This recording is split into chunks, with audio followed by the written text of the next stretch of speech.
Good morning, everyone. It is Monday, the 22nd of January, and today storm ISHA is blowing across the country. So what I want to do is document what it is like to drive through a storm with the BMW i3s. We have to do a 180 kilometer journey to the office, and we will have a headwind full on for the complete journey. What I find interesting in the car is that last year it was -10 and last week it was also -10, and that's no problem. If you preheat the car and you drive not over 100, 120 kilometers an hour, it will make it. But as soon as there's a headwind, you're not sure you're going to make it. So we drive off a bit earlier than normal, but it's very well be that we have to charge on our way there. So we're on our way now. I reset the trip computer and I also reset the consumption monitor. We'll see what that does, because now it's a lot of start-stop driving, so it will settle in nicely.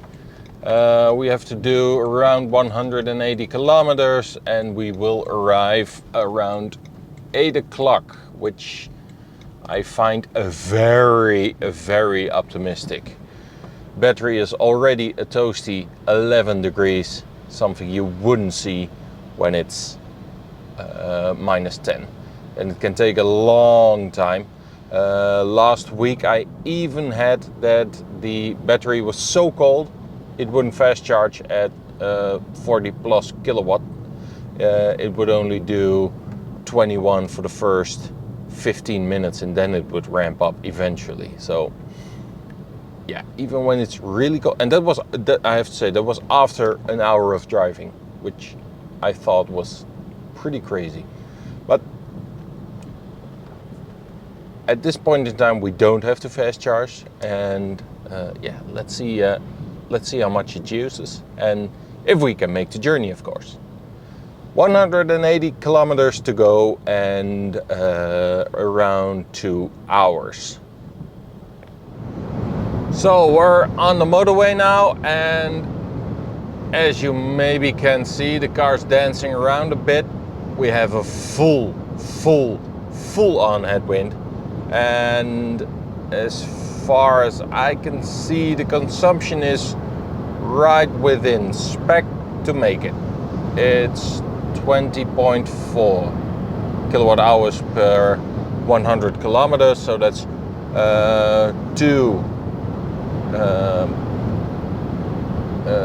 that's 2. Yeah, it should make it easily. I was doing math in my head while talking to the camera. Never works. But yeah, still 170 kilometers to go, and yeah, let's see where it takes us. As it stands, we can make it. The first delay just popped up in the screen, still 147 kilometers to go. And we have a 3-minute delay. It was 4 just a second ago. The wind is still really strong. But when I started recording, we had a delta of about 30 kilometers plus, and it is still that. 147 to go, 170 kilometers in the tank. So it's a bit less than 30, but still good going. So I'm still fairly optimistic we can make it. It's starting, we're running back on range quite quickly. The delta is now only about 20 kilometers. So I'm switching over to Eco Pro mode.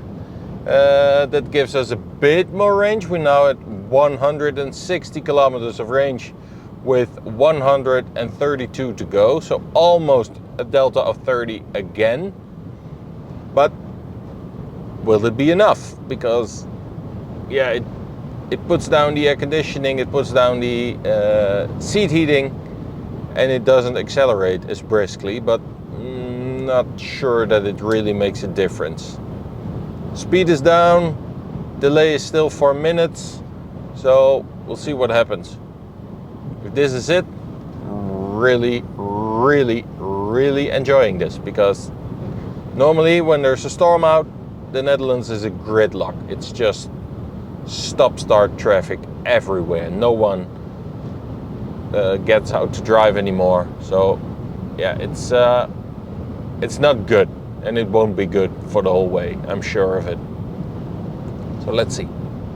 Yes, it's happening. We're at the crossover. We're officially in the red. 90 kilometers of range, 94 to go in Eco Pro mode. So we're probably not going to make it. And the strategy for now is to drive as quick as we can onto the A15, because once we get there, we have a lot less chance of traffic jams.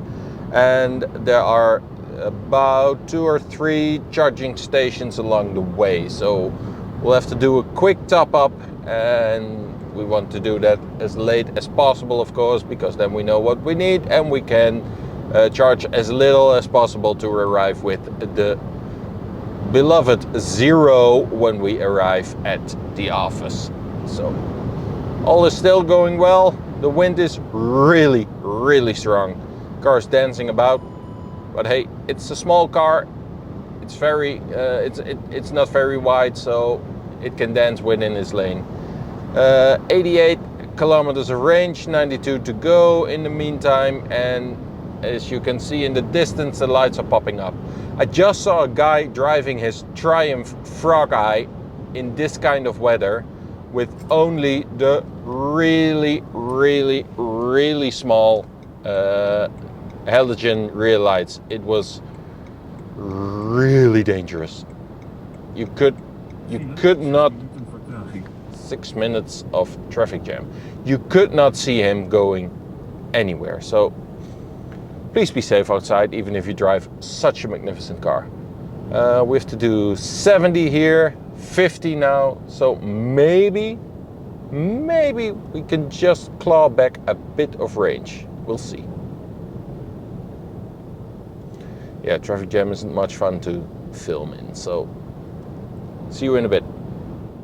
The funniest thing just happened. I have to do 87 kilometers and I had to brake for the traffic jam ahead, and the delta just reversed itself. We're now at 96 kilometers of range and 87 kilometers to go. So we'll have to see how this one works out, because we're in a pretty heavy traffic jam right now and we still have 87 kilometers to go, so not sure. 48% of charge. That's usually, I'm a bit further down the road when I hit 48, but it could as well be doable. So we'll have to see how it works out. If we have a lot more traffic jams, it just might be enough to get to the office without having a recharge. So we have another traffic jam, but that's actually helping the range, because we can drive quickly, only doing 70 at the moment, and we have 47 kilometers of range with only 33 to go. So all should be well. This little traffic jam would only take up 1 more kilometer. So in a couple of minutes we should have a clean road again and we can drive a bit quicker, but then the range will plummet again. So might have to adjust my speed a bit, but we are now past all the junctions that could give us a lot of delay, so that's good. Arrival time has crept up to 9 minutes past 8, which is pretty good given the circumstances. Let's see if we make it. So it's only 6 more kilometers to go to the office and I have 12 kilometers of range remaining. So that brings this video to a halt. It's finally a bit light out, so you can see my face. There's another traffic jam, but I have to get off here, so no big deal. I hope you found this useful. As you can see, the consumption is way higher with headwind than with cold. It's because the i3 is so efficient and it has a really good heat pump that functions perfectly. But yeah, headwind The only thing you can really do to preserve range is to slow down. Just don't drive as fast as you normally would, and stick a bit behind big cars. If you have like a big van or a big truck in the traffic jams, it can help, and all the little bits help. And we saw it in this video as well. When the traffic jam started coming and we had to slow down, the range went up significantly. So we made it without charging in Storm ISHA on the 22nd of January. I'm planning some more videos. I have a lot I want to discuss with you. I'm working on some cool plans for this year, and yeah, it's good to be back. Back to making videos, back to talking about electric cars, and mostly the i3. So stay tuned, and I hope you will subscribe, and see you in the next video. Thank you very much for watching, and goodbye.